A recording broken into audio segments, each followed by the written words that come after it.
Ingos Lapas Batchoy, the pioneer since 1920.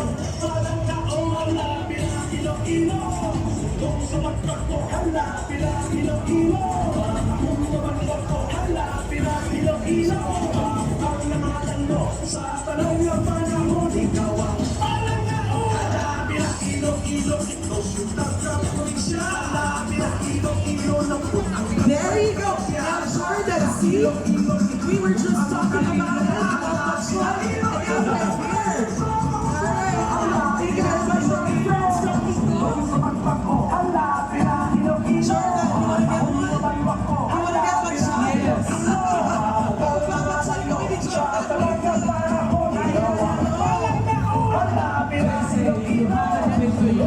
Because I haven't tasted Batchoy. Yeah, I know. It's the Batchoy doesn't count. So you have to taste the real one. Alright. Thank you very much, Ingos Batchoy.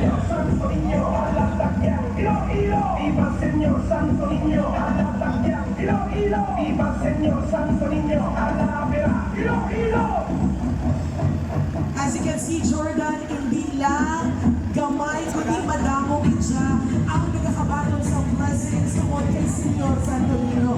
Yan kita ng mga Ilonggo, we show our devotion to Senyor Santo Niño not only every Dinagyang Festival, but all throughout the year. All year round din. Kaya once again, madamong kasalamat kay Senyor Santo Niño sa paghahatag sa atin sa bugay. Madamong salamat. And of course, Jordan, our celebration will not be complete if we won't hear from the people who have started, of course, spearheaded our festival. So, Jordan? Ladies and gentlemen, at this point, please welcome the ever-dynamic chairman of the Iloilo Festivals Foundation Incorporated. A round of applause for Mr. Judgy Peña.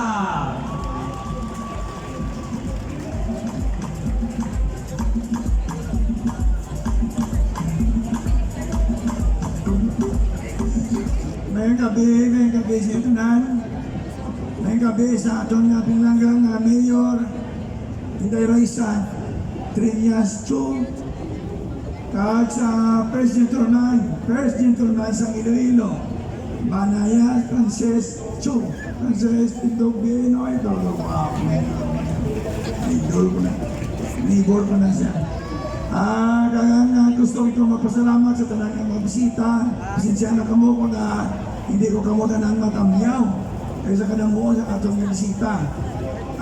Gusto lang kong magpasalamat sa mayor sa Anilaw, si Ma'am Inday Matit Dubuki. Kaya nag-intraman din.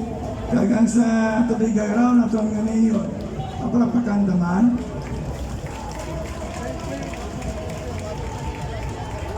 Gusto ikong magpasalamat sa SM City kag sa Ari Diri Subong ang Vice President sa SM Marisa Fernan.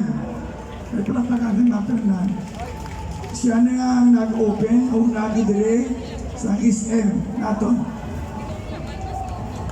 Nag-iyang kapader siya ni Migo ko, Migo sa kamay ko. Ay ang kamay ko, judge man. Basta judging anan ko. Gusto ko pong magpasalamat sa SM.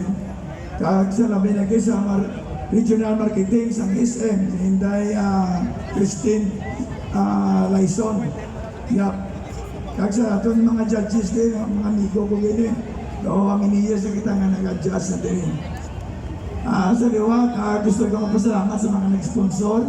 Kaya sa inyong tanan, yung pagka-ready. Kag hindi na ko magpalaway kay Balako excited na ikaw mo magtanong sa atong elimination.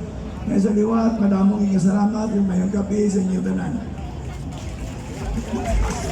Sir Judgy Peña, thank you very much. Sir Judgy Peña. Yes. You know what? Every year, Kate, no, the IFFI, together with the Iloilo City Government, is really working double to make Iloilo Dinagyang Festival not just where it is today, pero a notch higher, kid. Correct, Jordan. Imagine the pressure and the challenge because every year it gets better, right? Better and better.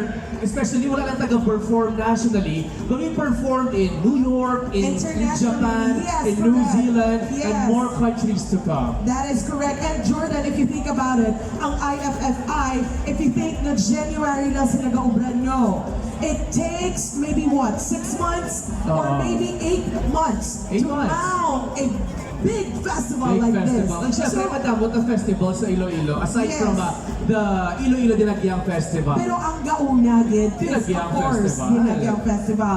Gani, we are glad that they're here to share, of course, their vision and what they intend to do in the next coming years or kung ano ba na dapat ang balantayan natin sa mga tuig. But before that, Jordan, I know we still have another message. But first, we would like to acknowledge as well, ladies and gentlemen, palakpakan naman natin, Vice Governor of the Province of Iloilo, Honorable Natalie Aldebuque. We also have the Municipality Mayor of Anilao, of course, Honorable Maria Teresa Formacion de Buque. Good evening, Mayor! Good evening sa inyo, kag salamat gid kay Ari kamo diri. Oh, especially no sa Miss Iloilo, Anilaw to nagdaot. So grabe kita support sa Municipality of Anilaw. Congratulations sa inyo. And again, we would like to thank Sir Judgy. And from the chairman, we now go to the president of the Iloilo Festivals Foundation Incorporated. Ladies and gentlemen, the dynamic president, Mr. Angel De Leon Jr.